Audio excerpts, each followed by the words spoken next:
크신 사랑과 은혜와 하나님의 영으로 충만케 하여 주옵소서. 예수님으로 기도합니다. 아멘. 영국의 유명한 설교자인 스펄전 목사님이라는 분이 계십니다. 그분이 하루는 이 새장 속에 새가 한 마리 있는데 그 새를 괴롭히는 소년을 보게 되었습니다. 그래서 이 목사님이 야, 그 새를 어떻게 할래? 그러니까 그 소년이 뭐라고 대답했냐면 이 새를 괴롭게 하다가 내가 죽일 거예요. 그렇게 대답했습니다. 그래서 그것이 불쌍해서 그러면 그 새를 나한테 팔아라. 그러니까 예, 팔겠습니다. 얼마 줄 건데요? 영국 돈으로 2파운드, 우리나라 한 3,000원 정도 주고 그 새를 샀어요. 그리고 사가지고 멀리 날려보냈답니다. 그리고 나서 그 이틀 뒤가 부활주일이었습니다. 이 부활주일에 이 목사님이 설교를 했습니다. 마귀는 인간을 괴롭히다가 죽이려고 했습니다. 그러나 하나님은 독생자를 이 땅에 보내주셔서 엄청난 죄값을 지불하시고 우리에게 자유를 주셨습니다. 이 자유를 주신 사건이 바로 예수님의 십자가의 사건이요 부활의 역사입니다. 그래서 기독교는 예수님이 우리의 죄를 위하여 십자가를 지신 이 놀라운 사건이 바로 십자가의 사건이고, 다른 하나는 우리에게 영원한 생명을 주신 부활의 사건인 걸 믿으시기 바랍니다. 그래서 우리가 부활이라는 것이 있기 때문에 우리는 신앙생활 하는데 늘 소망이 있는 겁니다. 만약에 우리가 부활이 없다면 오늘 사도 바울이 말한 것처럼 모든 사람 가운데 우리만큼 불쌍한 사람이 없다는 겁니다. 왜냐하면 복음이라는 것이 완성되려고 그러면 십자가의 죽음만 가지고는 절대 완성될 수 없기 때문에 예수님이 부활하셔서 이 복음이 진짜 복음이 된 것입니다. 그 당시 이 바울이 고린도 교회를 세웠는데 이 고린도 교회에 부활을 전파했습니다. 오늘 성경에 보면 그리스도께서 죽은 자 가운데서 다시 살아났다 전파했다고 분명하게 말씀하고 있거든요. 그런데 그렇게 전파됐음에도 불구하고 그들 가운데 죽은 자의 부활이 없다고 말하는 사람이 있었다는 겁니다. 바울은 우리가 고린도서 15장 쓴 이유가 있습니다. 왜 썼냐면 예수 그리스도가 우리의 죄를 위해서 십자가에 못 박혀 장사에 지냈다가 사흘 만에 다시 이 부활한 사건은 역사적인 사건이요 사실적인 사건이라는 거죠. 그리고 그것이 복음이라는 겁니다. 그래서 고린도 교회에게 자신이 복음의 내용이 바로 이 십자가와 부활 사건임을 분명하게 밝혔어요. 그런데 문제는 이 고린도 교회 내부에서 바울이 전해준 이 복음을 받아들이지 아니하고 부활 신앙을 받아들이지 아니하고 일부가 이렇게 말합니다. 죽은 자 가운데서 부활할 수 있을까? 부활이 없다. 죽은 자 가운데서 이 부활이 없다고 주장하는 사람이 있었다는 겁니다. 디모데후서 2장 17절과 18절에 가면요, 그 당시에도 마찬가지입니다. 디모데가 목회할 때도 부활은 이미 지나갔다 이렇게 주장하는 사람들이 후메네오, 밀레도 같은 사람이 있었다는 겁니다. 그러면 왜 이들은 부활이 없다고 추정했을까 하는 거잖아요. 그 당시 이방인인 헬라인들은 육체의 죽음으로써 우리 인생이 끝난다. 여러분, 우리가 죽으면 그 이후에 아무 일도 없다. 죽음으로 끝난다. 오직 영혼만 존재한다. 이렇게 이 사람들이 생각하고 부활신앙을 믿질 않았어요. 예수님의 부활 사건을 믿지 못했단 말이에요. 그러나 우리가 사복음서 마태, 마가, 누가, 요한에는 분명하게 부활을 증거하고 있습니다. 예수님께서 빈 무덤의 사건을 분명하게 말씀하고 있습니다. 그래서 이 예수님이 부활하신 것을 그 당시에 여인들도 보여주고 베드로도 보고 제자들도 예수님이 죽었다가 다시 사신 것을 목격하게 된 거죠. 그래서 그들이 예수님이 다시 살아났다는 사실, 이 사실을 처음에는 믿지를 못했습니다. 어떻게 믿을 수가 있겠습니까? 인간적인 생각으로, 상식으로 이해할 수 없는 사건이 벌어졌는데 어떻게 그 사건을 믿을 수가 있겠어요? 당황이 되고 놀랐고 두려워했습니다. 그러나 예수님은 그들에게 끊임없이 찾아와서 내가 부활했다는 것을 가르쳐줬기 때문에 그들은 이제 진짜 예수님이 부활했다는 것을 나중에는 믿게 되었죠. 이미 예수님께서는 자신이 부활하기 전에 죽은 나사로가 있었습니다. 이 죽은 나사로가 죽은 지 나흘이 지났잖아요. 그런데 어떻게 죽은 나사로를 살릴 수 있겠습니까? 이것은 바로 자신이 부활할 것을 예표하기 위해서 죽은 나사로를 살렸습니다. 예수님께서 이 마르다가 우리 지금 이 나사로가 죽었습니다 그랬을 때 예수님께서 그에게 말합니다. 내 오라버니가 살아날 것이다. 그러니까 마르다가 그렇게 말합니다. 마지막 날 부활할 때는 다시 살아날 줄 내가, 지금 살아날 것이라고 예수님이 말씀했는데 마르다는 마지막 날 부활할 때 다시 살아날, 마르다의 신앙은 그래도 부활 신앙이 있었습니다. 그래서 마지막 날에 다시 살아날 것이다. 그러니 예수께서 다시 말씀합니다. 요한복음 11장 25절부터 27절, 제가 아까 얘기한 것처럼 예수께서 이르시되 나는 부활이요 생명이니 나를 믿는 자는 죽어도 살겠고 무릇 살아서 나를 믿는 자는 영원히 죽지 아니하니 이것을 내가 믿느냐 그랬어요. 27절에 보면 이럽니다. 주여 그러하여다. 주는 그리스도시요 세상에 오시는 하나님의 아들이신 줄을 내가 믿나이다. 이렇게 마르다가 고백했습니다. 이렇게 고백한 것은 예수님의 부활 사건은, 앞으로 일어날 부활 사건은 역사적인 사실임을 증거하고 있다는 것입니다. 그래서 이 바울도 이 고린도 전서 15장을 쓰면서 자신도 부활을 목격했거든요. 그러니까 자신도 부활 사건을 목격한 사람이기 때문에 자기도 사도 중에 하나라는 겁니다. 사도 중에 하나. 그래서 나는 이 사도 중에 한 사람이지만 나는 사도 중에서 가장 작은 자라고까지 얘기했어요. 그러면서 이 바울이 부활의 복음을 증거하면서 그러나 나의 나된 것은 하나님의 은혜로 된 것이다 그랬어요. 내게 주신 그 은혜가 헛되지 않기 위해서 내가 부활의 증인으로서 하나님의 말씀을 증거한다고 그랬어요. 그래서 오늘 고린도 교회에도 행해서 12절에서도 분명하게 말씀하기를 그리스도께서 죽은 자 가운데서 다시 살아났다고 전파하였다고 말씀하고 있고 15절에서도 우리 하나님이 그리스도를 다시 살리셨다고 증언하였음이니라. 이렇게 분명하게 바울은 예수님의 부활을 증거하고 있는 모습을 보게 됩니다. 그렇기 때문에 예수님은 다시 살아나셨다. 이 다시 살아나는 이 놀라운 역사는 아무도 부정하거나 부인할 수 없는 명백한 이 역사적인 사실임을 알 수가 있습니다.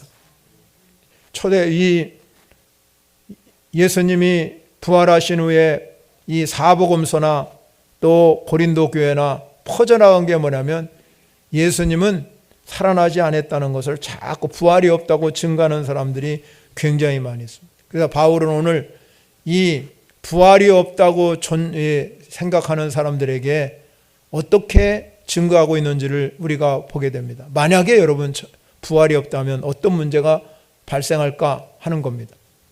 부활이 없다면 첫 번째 뭐라고 그랬냐면 12절과 13절에, 특별히 13절에 가면 만일 죽은 자의 부활이 없으면 그리스도도 다시 살아나지 못했을 것이다. 이렇게 말합니다. 바울은 부활이 없다고 주장하는 사람에게 그렇게 질문해요. 너희 중에 어찌하여 죽은 자 가운데서 부활이 없다고 그렇게 말하느냐 말입니다. 그러면 부활이 없다면 예수님의 부활도 없는 것이 아니냐.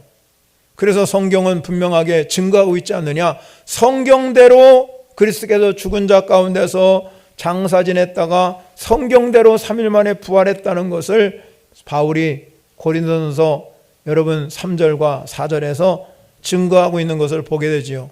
그래서 그 부활은 바로 우리 그리스도인들에게 보증이 되는 겁니다. 보증. 그렇기 때문에 우리 성도 여러분들이 이 그리스도가 다시 살지 못하면 우리가 여기 있을 필요가 없는 거예요. 그리스도가 살아났기 때문에 예수님의 부활이 나의 부활이 되는 줄 믿으시기 바랍니다.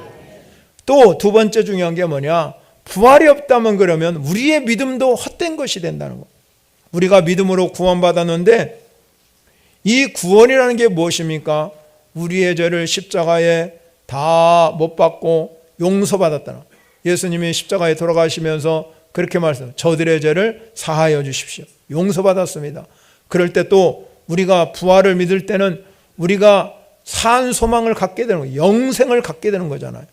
그래서 우리도 예수님이 부활한다는 이 사건이 나의 부활이 된다는 걸 믿는 것입니다. 만약에 저와 여러분들이 부활이 없다면 복음을 우리가 가서 목숨 걸고 전할 필요가 있겠습니까? 헛것인데. 하나만 합니다.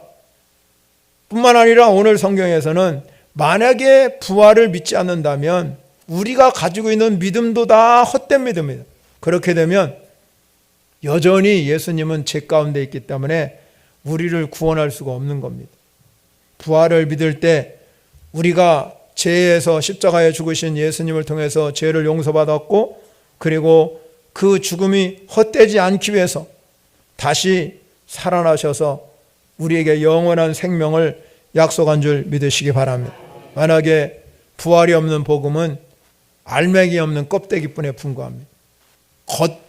우리가 말하면 이 세상에 헛된 종교가 되는 겁니다. 우리 기독교는 헛된 종교가 아닙니다.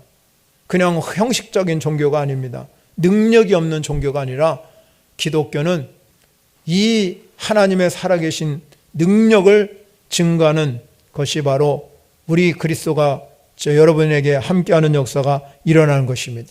그래서 예수 믿으면 하나님의 능력이 우리에게 임하게 되는 역사가 일어날 줄 믿으시기 바랍니다. 세 번째는 뭐라고 그러냐면 부활이 없으면 18절과 19절에 보면 죽은 자들도 멸망받을 것이다. 그랬어요. 18절에 보면 이렇게 말합니다. 그리스도 안에서 잠자는 자도 망하였다. 그랬습니다. 바울은 죽은 자를 죽었다고 얘기하지 아니하고 뭐라고 그랬냐면 잔다고 그랬어요. 잔다.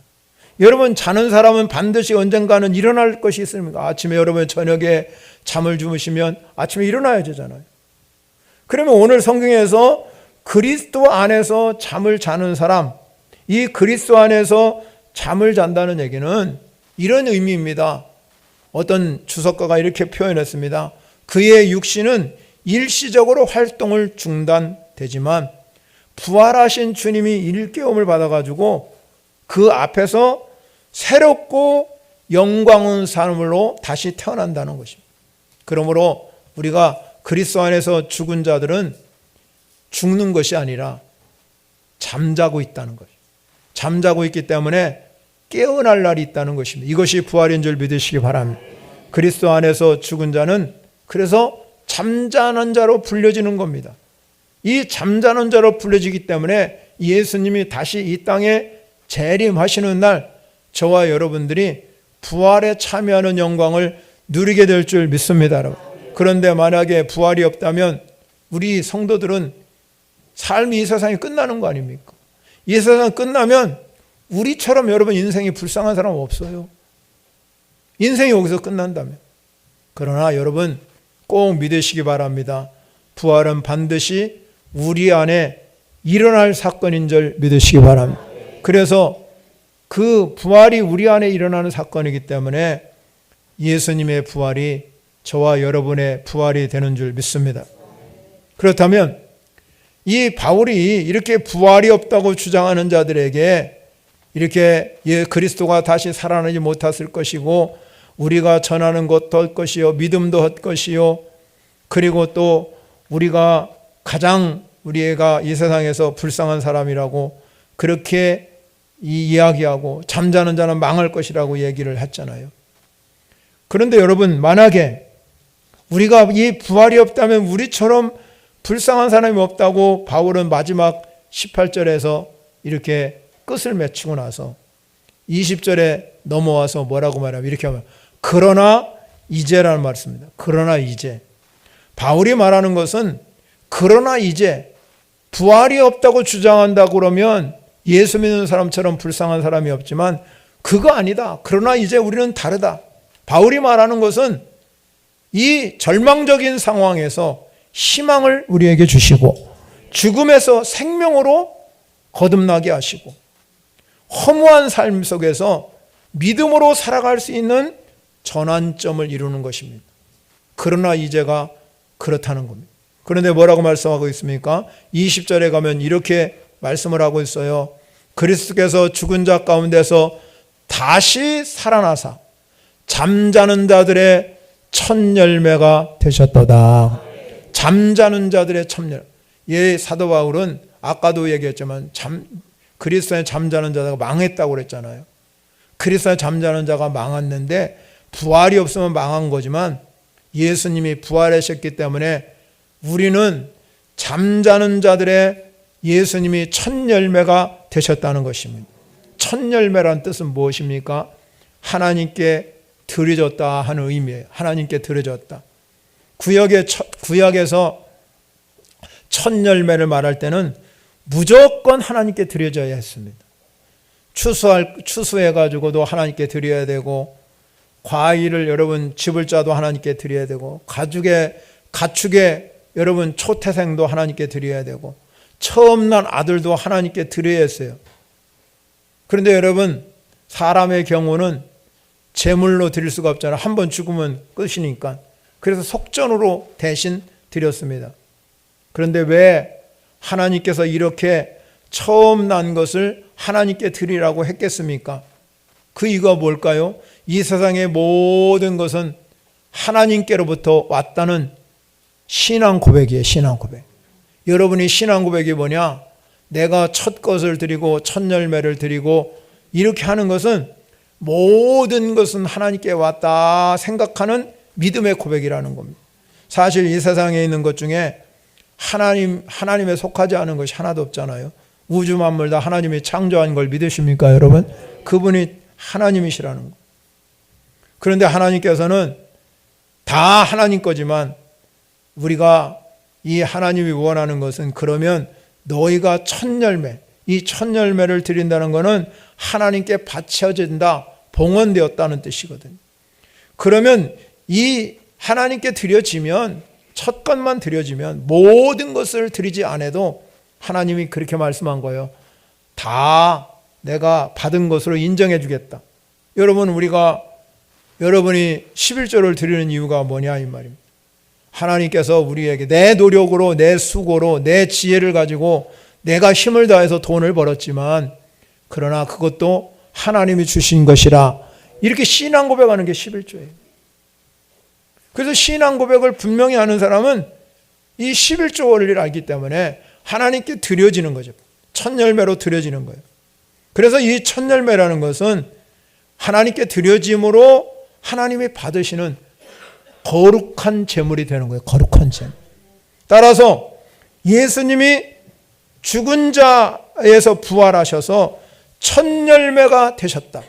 첫 열매가 되셨다는 것은 무슨 뜻이냐면 여러분이 예수 믿는 순간에 부활의 능력과 생명이 내 안에 주어졌다는 것입니다. 예수님의 부활은 단순히 자기가 신성을 보여주기 위해서 내가 육체적으로 부활했네, 모든 사람들에게 보여주는 그것만 의미하지 않습니다. 현재 살아가는 우리 그리스도인들에게, 저와 여러분들이 예수 믿고 구원받는 순간에 우리 안에 부활의 생명이 내 안에 찾아오시는 겁니다. 그래서 이거를 우리는 부활의 현재성이라고 말합니다. 우리는 실제로 십자가에서 죽지 않고 부활을 경험하고 하지 않았지만 예수님의 부활 사건으로 말미암아 부활이 하나님의 능력이 되고 생명이 되어서 내 안에서 역사하는 부활의 경험이 여러분에게 실제적으로 일어난 사건인 줄 믿습니다. 그래서 부활이 생명이 되고 능력이 되면 내가 세상을 살아가는데 부활신앙을 가지고 있기 때문에 절대로 두려움이 없습니다. 그래서 많은 사람들이 자기 생명조차도 아끼지 아니하고 주님을 위해서 헌신한 이유가 어딨냐? 부활이 생명이기 때문에 그래요. 부활이 능력이기 때문에 주를 위하여 헌신하고 봉사하고 하나님께 영광 돌리며 사는 거지, 부활이 생명이 되지 못하고 능력이 되지 못하면 그들이 어떻게 헌신할 수 있고 여러분 충성할 수 있겠습니까? 여러분 마찬가지입니다. 우리가 정말로 사망의 음침한 골짜기를 다닐지라도 다윗처럼 두려워하지 않는 이유가 어디 있느냐? 부활이 능력이요 생명이기 때문에 그렇습니다. 세상을 살아갈 때 우리는 이 담대함으로 살아갈 수 있는 힘과 용기를 여러분에게 하나님이 주어주신 줄 믿으시기 바랍니다. 우리가 이 부활신앙을 그래서 가진 것이 참 중요합니다. 그래서 부활신앙을 가졌다 할 그 이유는 뭐냐면 예수님이 죽었다가 다시 살아나셨는데 살아나셨다가 또 돌아가신 거 아니잖아요. 예수님은 부활하신 후에 이 땅에서 40일 동안을 계셨어요. 40일 동안 계시면서 여러 번 제자들과 나타나서 같이 식탁주제도 하고 말씀도 나누시고 그러고 살았다 이 말이에요. 그리고 나서 40일 후에 죽은 게 아닙니다. 예수님은 다시 저 하늘 보좌에 하나님의 우편에 앉아 계시다 이 말이에요. 이게 능력이에요. 이게 여러분 만약에 부활하신 후에 예수님이 부활했는데 나사로는 부활했지만 나중에 죽었어요. 그러나 예수님은 성경에 부활했는데 죽었다는 말이 나오지 않아요. 그는 부활하고 죽지 않고 하늘로 다시 올라갔습니다. 그리고 하늘 보좌 우편에 앉아서 지금도 우리에게 우리의 삶을 다스리고 통치하시고 우리의 삶과 함께 하시는 분이 예수님인 줄 믿으시기 바랍니다. 그러므로 부활이라는 이 부활이 생명이 되었다는 것은 내가 지금 살아가고 있는 이 땅에서 내 생명이 연장되는 그것이 아니라 내 생명은 주님이 나에게 부어주는 새 생명, 하나님이 주신 새 생명을 누리고 사는 것이에요. 그래서 골로새 3장 1절을 보시면 이렇게 나와요. 한번 보겠습니다. 같이 한번 큰 소리로 읽어보세요.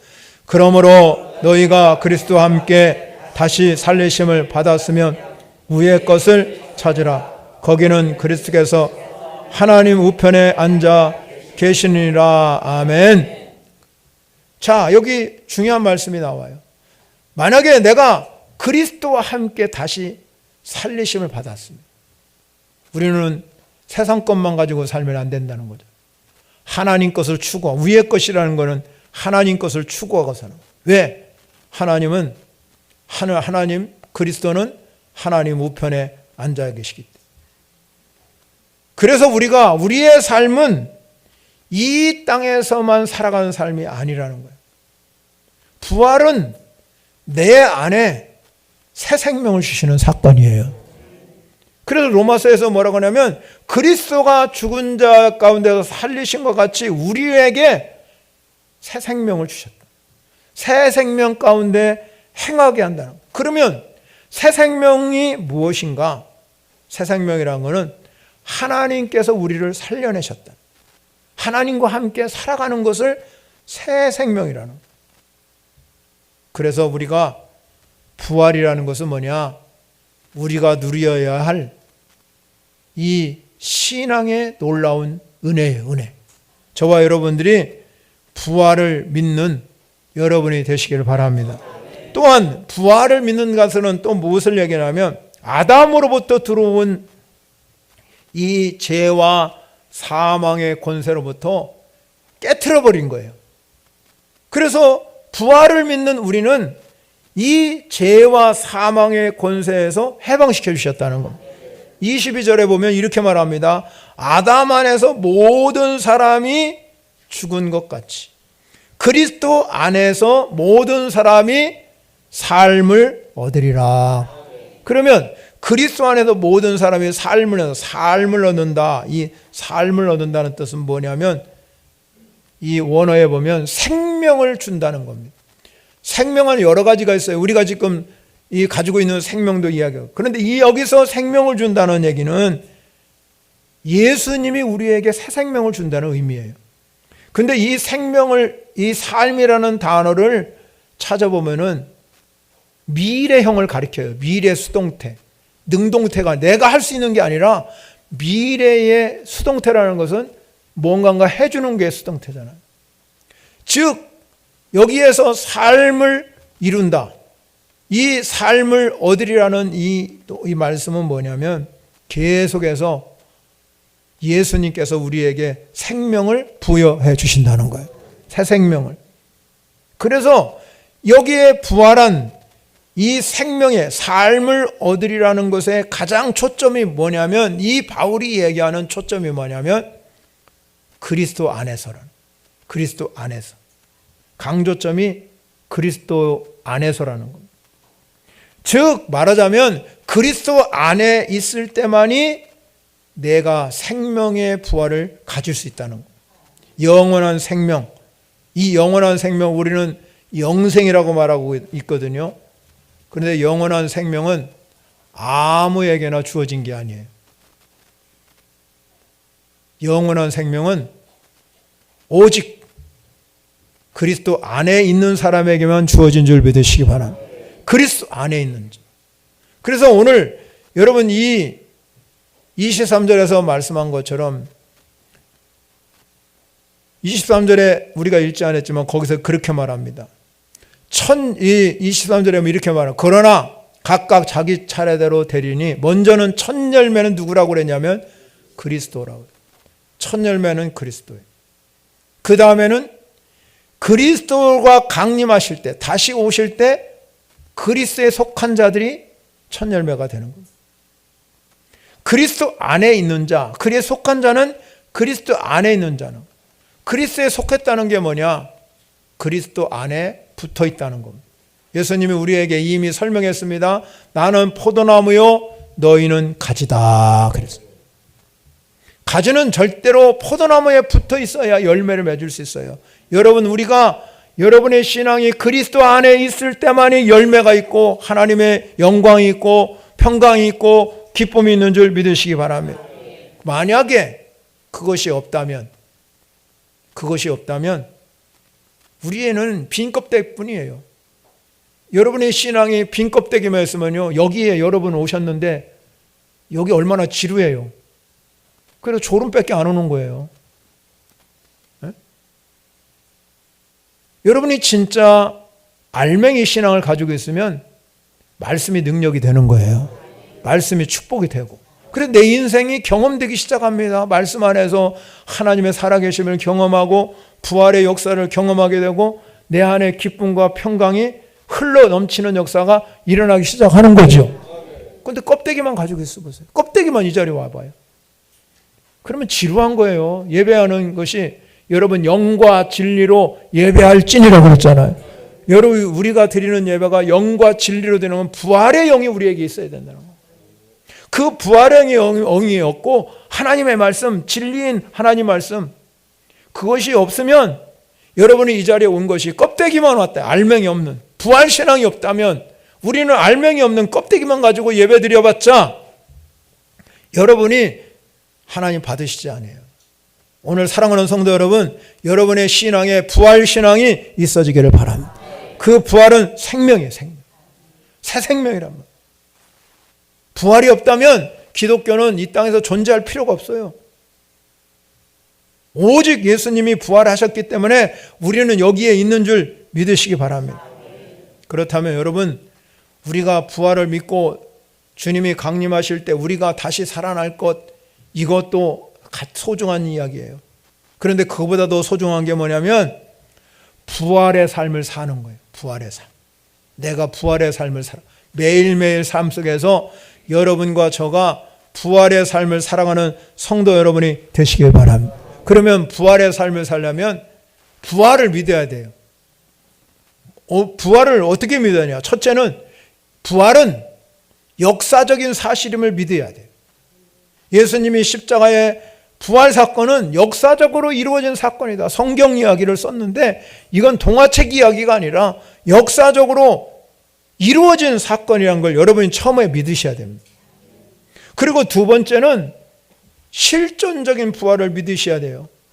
십자가의 부활이 바로 성령의 역사로 인해서 그 십자가가 예수님이 진 십자가고 예수님이 부활한 십자가지만 실존적인 부활하라는 것은 뭐냐면 그 십자가가 나의 십자가가 되어야 되고 나의 부활이 되어야 된다는 거예요. 그 실존적인 부활.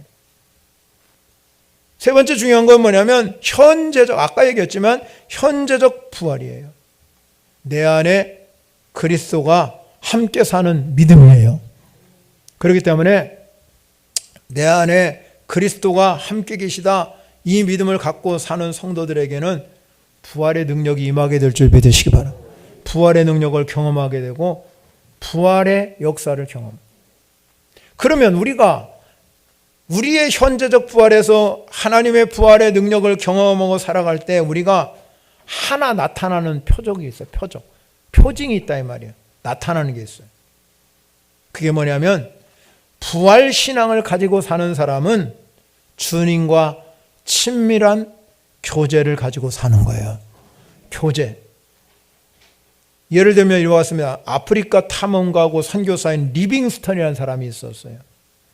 한 기자가 이 리빙스턴에게 질문했습니다. 하나님이 어떻게 존재한다는 걸 당신은 믿을 수 있습니까? 그렇게 이 리빙스턴의 기자가 질문하니까 리빙스턴이 마음의 미소를 가득 머금고 그에게 이렇게 대답했습니다. 나는 오늘 아침에 일어날 때도 그분과 대화를 나눴습니다. 그러니 내가 믿는 이 하나님은 나와 함께할 뿐만 아니라 나와 교제하는 사람입니다. 대화하는 사람. 그러면서 이렇게 고백했습니다.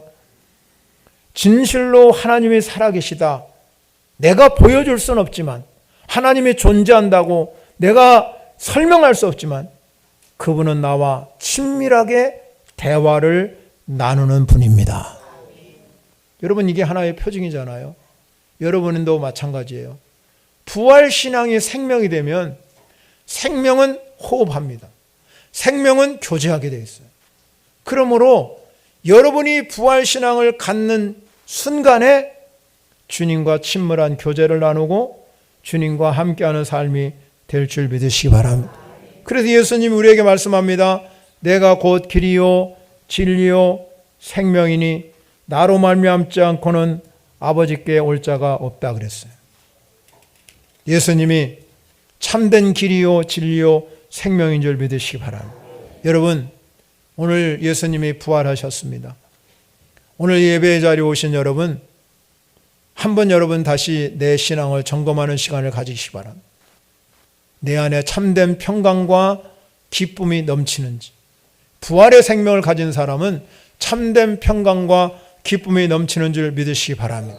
주님 재림하는 그때 내가 다시 살아날 수 있지만 뿐만 아니라 오늘도 우리는 예수 안에서 변화되는 삶을 살아가는 은혜, 영생의 그 능력을 우리가 갖고 산